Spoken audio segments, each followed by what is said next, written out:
it definitely helped that we were coming here to play as opposed to a place we weren't familiar with.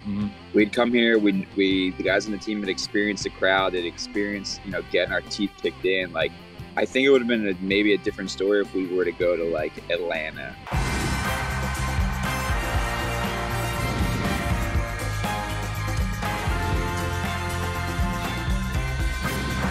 Fly ball onto the track, at the wall, it's gone! Home run! Turns on a ball, deep right field, and gone! What a game, what a moment.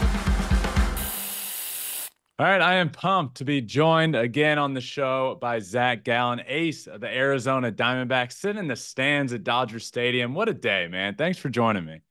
Yeah, I appreciate it. You know what's funny is I actually thought about that. I'm like, I need to sit in the stands at stadiums more often. Like, I see I'm sitting in the seats behind the dugout where like the celebrities sit. So I'm like, why don't I just why don't I got to sit over here. So yeah, I'm enjoying the fan life. I love that. I love that. So had you on last year. A lot has changed. A lot has changed since then. Pitched in the postseason, pitched in the World Series. How was postseason baseball? What was your first postseason experience like? Yeah, a lot of fun. Definitely more mentally draining and exhausting than I would have guessed, or I guess could have imagined. But yeah, it was a lot of fun. I mean, I think everyone that follows baseball knew our story and knew kind of what had transpired, from a team that had 83 wins or something like that. I forget what we had, but yeah, just to get in and make the noise we did. But yeah, we had a blast, and then just it's interesting to be on the edge of your seat every pitch of every game for a whole entire month. But yeah, it's something I'll never forget. I mean, you were rolling. Once you got in, you guys were rolling. You beat the Brewers, you sweep the Dodgers. You have that great series with the Phillies where honestly, not a lot of people gave you guys a chance when you had to go back to Philly, win 2 games there. Finally, the Rangers in the World Series. When did you guys feel, or maybe not even as a team, when did you feel like, man, this team legitimately is good enough to get to the World Series? I mean, you guys ran through that postseason. Yeah, I mean, we felt like early in the year that we were a good team. I mean, I think at one point we were maybe 15 games over 500, maybe 80, 90 games in the season. So like, okay, this isn't a fluke. Like, we're playing really good baseball. And then we had a little kind of just dry spell of 3 or 4 weeks where we just couldn't catch a break. And we just felt like we were one kind of piece away in the sense of getting seawall, just let's add some to our bullpen, to lengthen our bullpen out a little bit, and let's just see what happens. And yeah, I mean, our whole thought was let's just get in. We know we're a good team. We've been a good team all year. We kind of hit the young team slump of hey, this is a 162 game season. It's not a 110 game season. Yeah. And so we kind of just let's just get in and let's just see what happens. And it was this weight, you could tell we were very tense and pressing hard the last couple weeks of the season, knowing that we just needed 1 win or 2 wins or whatever it was. And then it's as soon as we got in, it was the weight just was lifted off our shoulders and we could just play free and easy and kind of how we were earlier in the year. I love that I can ask you this while you're sitting right there. But I mean, it's the postseason. They all matter the exact same. It's either win or go home. But you guys swept the Dodgers, and that had, I mean, interdivision rival, play them in the playoffs. Again, a team that everybody was picking. Everybody was saying the Dodgers have too much firepower. You guys take them down and sweep them. How cool is that? Yeah, it was cool. We've come here and I've been a part of a fair share of ass beatings for lack of a better word when you come here and it's man, let's just try not to have that happen. I think I said it last year when I was talking about just recounting the whole thing was it was almost, I don't want to say an advantage for us, but it definitely helped that we were coming here to play as opposed to a place we weren't familiar with. We'd come here, the guys on the team had experienced the crowd, had experienced, getting our teeth kicked in. I think it would have been maybe a different story if we were to go to Atlanta or Philly. Maybe I think we were just kind of used to the environment and it didn't really, we didn't have that shock value of we just were like, hey, we're a good team. We just went to Milwaukee and beat them 2 games. Like, why can't we just come here and play? And like, it was almost like we didn't have the nerves. Like we played in Dodger Stadium before. We've seen the crowds get rowdy. Like it's going to be nothing new to us. So I think that helped us out. So having the DS in Dodger Stadium and then being able to take that by the time you get to the CS, you know you fit, you know you're supposed to be there, you know you can win games. Having that, I don't want to say first big series because he obviously had to beat the Brewers, but having that big series B at a place that you were really familiar with helped a young team. Yeah, for sure. And I think also doing it, with the wild card being 3 games, like, okay, we won 2. And now it's like, all right, can we prove to ourselves we can win 3 games in a 5-game series? And we did it. And it's like, okay, yeah, yes, to your point, like then you get to the CS. And at this point, you're like, all right, we beat the Brewers who won their division. We beat the Dodgers who won our division. Like, why can't we go to Philly and do the same thing? So yeah, it was just like kind of we just kept layering on like this belief that like we could do it and we could play and we just got hot at the right time. I'm interested from a pitcher's perspective because you head into the World Series and have to game plan for a lethal lineup, but specifically a guy like Adolis Garcia, who was perhaps the best hitter on the planet at the time that series was beginning. How do you head into that series and game plan for a guy that's not only can he hurt you, he can drive a ball out of the yard, but a guy that's on top of the world at the moment and absolutely in fuego? What's the game plan process like for him? Yeah, it was definitely not easy. You're like, all right, I'm the game plan for Seager. And you're like, I got that down, figured that out. And then you're like, damn, I got Adolis sitting right behind him. It's like, and I've known Adolis since 2017. We played together in St. Louis. So like, Adolis gets hot. There's not many people that can get hotter than him when he's like going. So yeah, at that time, like you said, he was maybe the hottest hitter on the planet, if not the second hottest behind Seager. Yeah, so it was just like my thought was, anytime you have guys like that, like in any lineup, whether it's you're just facing a lineup in the regular season, it's like, hey, let's try and get the bottom of the order out, like so that way those guys at the top of the order don't come up with runners on base. And so my thought was like, I need to make sure I do a really good job of trying to get the guys out in front of Seager and Garcia, so that way if they do clip me, it's a solo homer, maybe it's a 2-run homer, but like trying to prevent the big inning, I think is where you can kind of try to have success with guys like that. What did you learn about yourself pitching in the playoffs, ultimately the World Series? Do you think you became a better pitcher on the other side of this, being able to look back and experience that? Yeah, I think I'd kind of said it all throughout last year is that like I just didn't feel right physically, not unhealthy or anything. I felt healthy. I felt great. I just felt like I was off. Like I wasn't clicking like I wanted to. Like I knew I had the ability to. So for me, I was, looking back now, it's kind of, I'm proud to say that like I, pitched 240 something innings and didn't feel right for about 39 starts. Like just felt like I was just off, off. I was really close. So to go, and pitch all over the World Series and take a no-hitter into the 7th inning in Game 5, like when I was like, I got nothing left. Like I don't know what else to try. I've tried everything, I've thrown everything against the wall. Nothing seemed to really stick for more than a start or two. So let's just see what we got. Like let's just try and give the boys a chance to win tonight and see what happens. So realizing that when you felt that way, that you could still pitch the way you did, obviously helps you as a pitcher, helps your confidence and everything going forward, right? For sure. And I think I learned some things too, is that like maybe don't overcomplicate things. I definitely have a tendency to just overcomplicate the delivery or whatever it is I'm feeling. Like just trying to search and but I think that's for me, that's more the mental part of it. That's my preparation. When guys talk about putting in the work and preparing, some guys have it, whether it's a recovery thing or whatever. Mine's the throwing and knowing that I've tried everything before that start. And I'm like, all right, I'm going to go. I prepared in my mind. So sometimes maybe just simplifying that and maybe not overcomplicating it and trying to just, figure out what the basics are, what the basic principles that like make me good and what I can rely on. And it's, the game, it's a learning, you're learning every day. Yeah. Yeah. And you also last year made your first All-Star team. Shouldn't have been your first, but it was your first. He'll take him where he can get him. We can talk about that. take us through that experience for you. I mean, how cool was it? Did you have any surreal moments happen in the clubhouse or anything? How cool was that?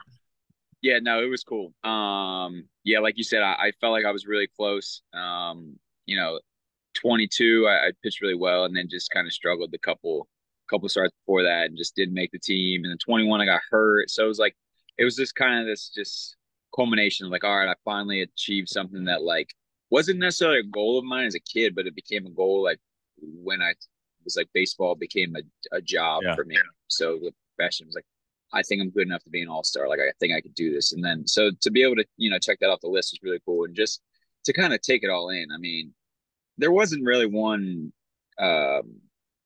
scenario, I guess. I mean, I really admire what Kershaw does. So just to kind of be around him and, just the legacy he's had on this game and just how long he's done it and how good he's been. Just to kind of be around him, pick his brain a little bit. I sat in front of him on the bus one day, I think from the red carpet. So like just, little stuff like that you don't think about. And then for me, I like the home run derby I watched as a kid, like all the time. Like that was so to be on the field for the home run derby and watch guys like, Adolis and Randy, guys I played with in the minor leagues to participate in it. I thought it was a really cool experience. Yeah, that's awesome, man. Those memories looking back on All-Star games, you remember them. But I always feel like growing up, the home run derbies stick out. And I'll forever remember, like one of my first All-Star game memories was the like Fenway home run derby with McGuire and Sosa, like 700 feet. That's how I became a Mark McGuire fan. Like, because that's like the first memory I really remember of like baseball being on TV was like Mark McGuire was hitting balls what looked like 900 feet. And I was like, I want to be like that guy. Like, yeah, it was just like, I'm like, that guy's awesome. And that's how I became like a Mark McGuire fan. Like, this guy's the best. He hits a homer every time he steps up to home plate. Like, I wouldn't want to be this guy. You know what I mean? So far this year in 2024, D-backs have struggled a little bit. Time of us talking, under 500 currently. But with a team that has more experience, I felt got even better in the offseason. What do you think is the reason so far for a bit of a slow start? Yeah, I mean, obviously, I think injuries definitely played a big part. I mean, we lost Seawald for probably about a month. That just kind of just shortens up the bullpen a little bit. You got guys pitching in roles maybe they're not used to. Yeah. Just a little bit of uncertainty, like how Torrey was going to manage the bullpen, stuff like that. I mean, we got Merrill's out for 3 months, Erod's out 3 months, like guys like that, like are that's tough. And then we're missing Domo and AT, like guys that just at the bottom of the lineup that do their job defensively, turn the order over. I mean, and I got to give credit to honestly the guys who've stepped up in their place. I mean, Kevin Newman's been playing unbelievable, and then Jake McCarthy's been great. It's just we just seem to be, I don't want to say in a funk. We just can't get more rhythm. It's like we'll win like 2 games and then we'll lose one. We'll lose 2 games, win one. Like it's like we can't rattle them off. Obviously you don't want to lose them, but we can't. It's like one way or the other. So we're just trying to hold our head above water, and try and make a little push here for when those guys get back, and then see what happens. But yeah, I mean, I think the experience we had last year of All-Star break through the second week of August that were just awful. We have a lot of guys still here from that and are like, okay, let's not panic, but we got to maybe put this thing in the second or third gear a little bit and see what happens. Yeah. Dude, I got to tell you, right before opening day this year, had Jack Flaherty on. Jack Flaherty actually came in studio and talked to him there.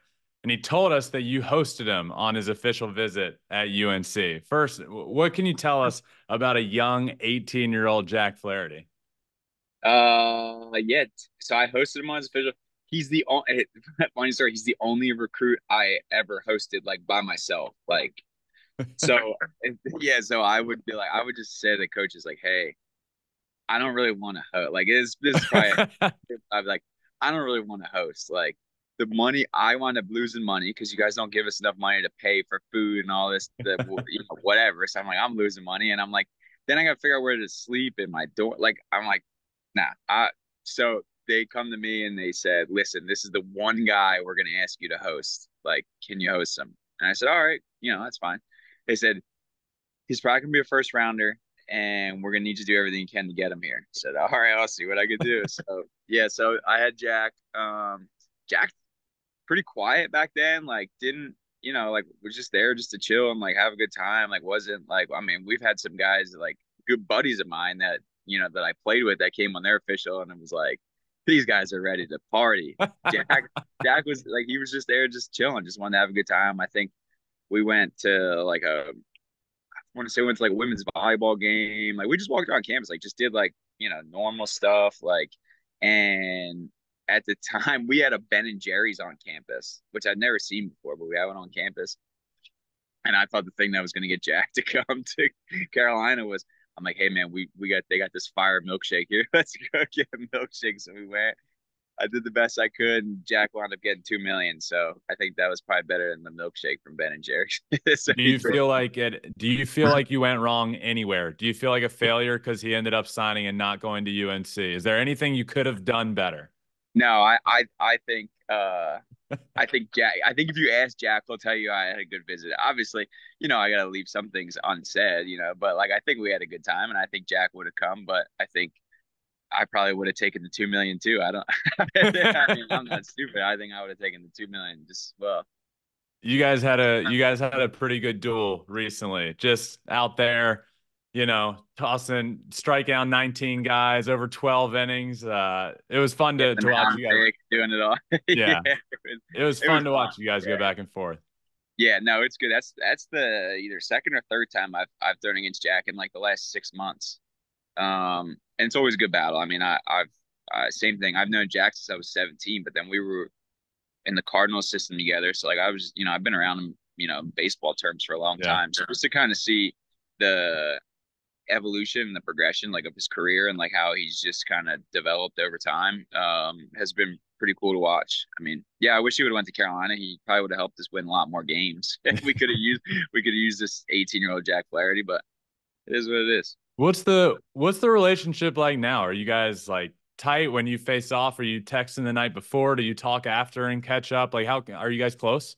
Yeah, it's like one of those, like you name it, one of those. It's I saw him on Friday during BP. I just went out, we were just chopping it up, and he had texted me I think earlier in the week on Wednesday when the matchups finally got released that we were pitched against each other, and then we chopped it up on Friday for like 10, 15 minutes, something like that, just catching up. I saw him earlier in the year in Vegas. I didn't know he was out there. He called me. We were there for the all MLB thing, and he was like, "Are you in Vegas?" I'm like, "Yeah." So we just hung out for like an hour, grabbed a drink. So yeah, every time I see him, we chop it up. It's we go back. So always gotta see what's new with him. I saw a clip of him and your manager Lovullo going after it a couple days ago. What was going on there? Oh, this is why you wanted me on the show, because you talk about this. All right. No, yeah, I think so. What happened was basically, from my understanding, was that Jack, he likes to dig the mound out. I pitched against him before and noticed he digs the mound out in the third or fourth inning. My like back foot got caught in his like hole or whatever by the rubber. Yeah. And it felt like my hamstring grabbed on me. So I just had said to the umpire, I'm like, hey, I this is an injury concern for me. Like I want to be able to pitch the whole game. Like I don't want to, and I said, could we get the mound fixed? So fixed the mound, and then after I came out for the second time, and I just was like, hey, this is a concern for me. I'm not trying to be that guy of getting the mound fixed. Like obviously, but Larry Vanover was the crew chief, and I just explained to him like, hey, I just don't feel safe pitching on this, and he did a great job of like, no, listen, you have to be comfortable, to pitch and be healthy. We want you to be out here, so that's fine. Like just as much as Jack has the right to dig it out. Like I never had a problem, with Jack digging it out. Like grounds crew was out ready to fix it before, I even came out 2 innings. There was 2 innings. The mound was done before I even got to the rubber. So I didn't think it was that much of a delay. But yeah, I think just, I don't know, maybe Jack felt, something different. I didn't even know that they were jawing at each other. I was watching something on the iPad, like checking where a pitch was. And I said to somebody, I said, what's going on? And they're like Tor's jawing at somebody. And then I saw after the fact that it was Jack. So I was like, and so I'm like, I've known Jack since we were 17. Like, I don't have a beef with him. Like, if I can fill it in, he can dig it out. Like it doesn't matter to me.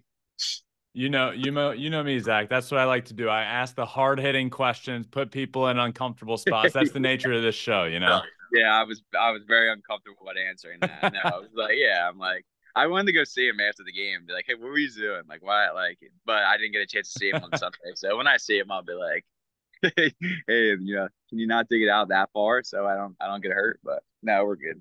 He said when he was in studio that you have more Jordans than anyone he has ever met. Do you agree with that? Do you have more No, Jordans than him? I gotta, I gotta disagree. He's got to know somebody by now that has. I mean, maybe I don't know. I don't think I have that many Jordan. Like, Do you know the number? Do you have a number? it's not more than 100. Like, it's not. I would say conservatively, it's not more than 100. Like, so Yeah. there's got to be people that like have more Jordans that he knows. So, but yeah, I did see when he was in studio with you, and I had the shoes in the like plastic containers under my bed because like just in case, the sprinkler system goes off and I got Jordans under there. I can't have them getting ruined. Like, but I didn't have that many pair with me. Like, I think at the time I only had like 5 or 6 pair. Like I didn't bring everything I had down to school. I'd maybe switch them. Like, maybe the next year I'd bring a different pair or whatever. But yeah, I didn't have that many. But the collection has definitely grown since I've made more money now. I can afford more Jordans. Is there anyone in Major League Baseball that you've run across that's a bigger sneakerhead than you are? Yeah, Jeremy Guthrie's a huge sneakerhead. He was showing me his collection. We got to chop it up at like this card dinner this guy put together. He invited me, and he was showing me his collection, and I was like, that's pretty impressive. I got nothing that stacks up to that. Jock Peterson's got I don't know what Jock Peterson's full collection. Yeah, I've heard that. But the shoes that Jock wears, I'm assuming that his collection is pretty solid.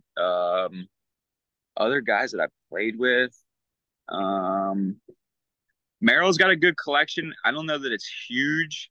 Like, I don't know that it's a ginormous collection, but he's got some really quality stuff. And then I'll give you a sneaky one. Well, it's probably not sneaky anymore, but John Jay's got like a storage container full of shoes. And he's the same size as me, so I'm his bald a pair. And then he was like, actually, I'm not going to sell them now. So I was like, I had like 10 pair I was ready to buy. He's like, I think I'm just going to hold on to them. So Speaking of Jack and the UNC connection, you got a new guy on the team, Jordan Montgomery. I faced him a ton in the minor leagues. South Carolina guy. What's that like? Is there any beef in the locker room when he walks in? You talk a little shit when he first walks in? No. I see. I think everyone just wants to have a rivalry with Carolina. We don't have a rivalry with South. Walker's already in the clubhouse, so like I don't really, I just do it. If I say anything, I just go, yeah, you mean the real Carolina? That's all I say, and that tends to fire him up. But no, there wasn't any kind of whatever beef about. He's cool. He's awesome. He's pretty low key. He just kind of keeps to himself. I like to watch him work. We saw him a good bit last year. I think we saw him once with St. Louis, and then we saw him once in the regular season with the Rangers, and then saw him, a couple times in the playoffs. So, yeah, he goes about his business really good. He's got a plan when he's out there. But yeah, maybe after I get off this call, I'll go say something to him about the real Carolina and South Carolina. You're telling me UNC has no rivals, not South Carolina, not Clemson. Everyone else calls you guys a rival, but you don't have one. Yeah, like this, and I'll give you like it. Actually, what's funny is the Duke rivalry is just basketball, really. Yeah. Like, it's really just a basketball rivalry. If you're gonna go a whole entire university rivalry, it's NC State. Like, that's okay. That's the one that I would say that if you asked a Carolina fan, like. I don't even know if they would consider that a rivalry, but that's probably the team that UNC, the university as a whole, hates the most is NC State. Yeah. They're just yeah. Always a lot of fun, man. I appreciate you hopping on. Thanks for doing it from the seats at Dodger Stadium. And you're just telling me before you hopped on, you're trying to take it upon yourself to go sit in the seats in Major League stadiums and take it all in. That's what I'm trying to do. Why not? These seats are pretty comfortable here. These people probably pay a lot of money, so I'm getting to do it for free. I appreciate it, dude. Good luck. Talk to you soon. I appreciate it. Have a good one. Man, what a fun conversation. Just wanted to thank Zac Gallen again for joining me. One of the best in baseball with the Arizona Diamondbacks. Dude's an absolute stud and has been awesome getting to know him as a player, getting to know him as a person, talk to him for a bit at the World Series as well, and to have him back on the show. It's really fun catching up with him and talking baseball. It was really cool talking about the playoff run and getting inside his mind there of how he grew as a pitcher, but also the team. Just, yeah, once we knew we were playing the Dodgers at Dodger Stadium, we've been there before. We've gotten our ass kicked there before. So what more can go wrong? And just taking that and building on that throughout the playoffs was really cool how he spoke about that, I thought. So I had a lot of fun talking to him. I hope you all had a great time listening. Make sure you subscribe wherever you listen to your podcast, Apple, Spotify, wherever. You can also watch every episode on Spotify. You can watch on our YouTube channel, Flippin' Bats Pod there. And also follow us on TikTok. We are getting closer to 100,000 followers. Put some really cool stuff out on there as well. And hope you check it out. So thank you all for listening. Thank you again to Zac Gallen for joining. And until next time, my friends, remember, find your bat and flip it.